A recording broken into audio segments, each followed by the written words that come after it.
In this video, I'm going to show you how to place the rear bumper impact absorber on this Honda Civic. It sits right behind your rear bumper cover, and in the unfortunate case of a collision, it absorbs the shocks. So let's get started. Starting underneath the bumper cover, you'll notice that it has two tabs. One has a push clip. Unfortunately for mine, it's missing on this side, so I'll put it back when I reinstall. But if yours still has both, remove the push clips. To do that, you just pop out the center with a trim tool. A lot of times these do get stuck just because of sand buildup and debris. They're out in the open here, so you'll have to work them back and forth, and sometimes they even break. But that's okay, because we can replace them, and you should if they break, so that the bumper cover gets held on properly. There we go, mine popped out completely, but typically the center pops out, then the outer piece, and then this is free. Do the same on the other side. Now on the outside of the bumper cover, towards the wheel area, there are two Phillips head screws holding on the splash guard onto the bumper cover. You'll have to remove both. In my case, the bottom one is broken already, so I only have to remove the top one. Get a little screwdriver in there and remove the screw.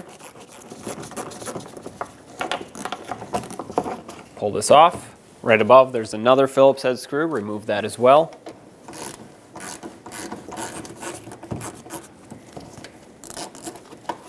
And in the corner where the bumper cover meets the quarter panel, there's another Phillips head screw. Remove that as well. Now you do the same to the other side. Remove all of the Phillips head screws that hold the bumper cover on. At that point, you should be able to pull it away. Now if you open the trunk lid, you'll see two T30 bolts that hold the bumper cover onto the vehicle. Remove both. There's one on each side next to the taillight. Do the same on the other side. Push on the bumper cover to unclip it. Do the same on the other side.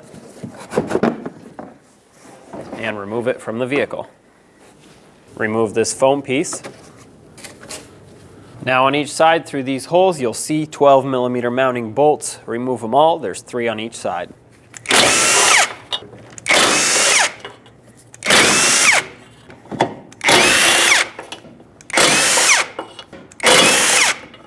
Pull this away, and there's the impact absorber. If you had the new impact absorber, take it, and there are 2 little hooks where it mounts. Hook it on. There we go. This will just hold it on there for you while you put the bolts in. Start these in there.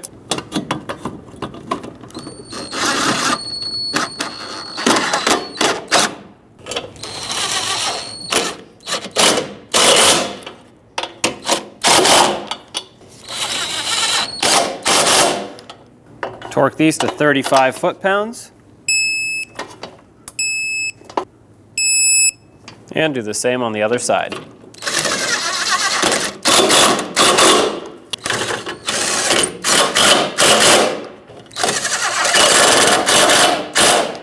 Same torque on these, 35 foot-pounds. Put this foam piece back on. It says up right here, and that's how you know which direction it goes in.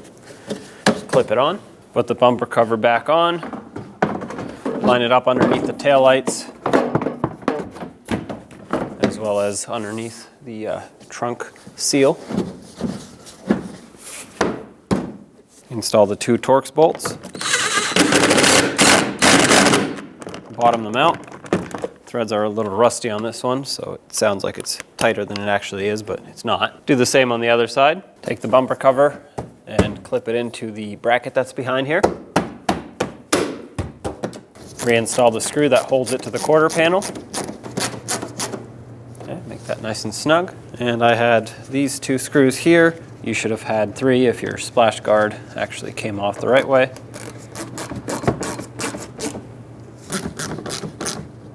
All right, like I said, if you had the 3rd one, put that in as well. At this point, do the same on the other side. Underneath, reinstall the push clips that you took out, or replace them if yours were broken. And like I said, I'm going to do this to both. Perfect. Job is done. When only the best will do, demand TRQ. The only company that lets you view before you do. TRQ is committed to offering the highest quality aftermarket auto parts that are engineered for peace of mind. Thanks for using and viewing with TRQ.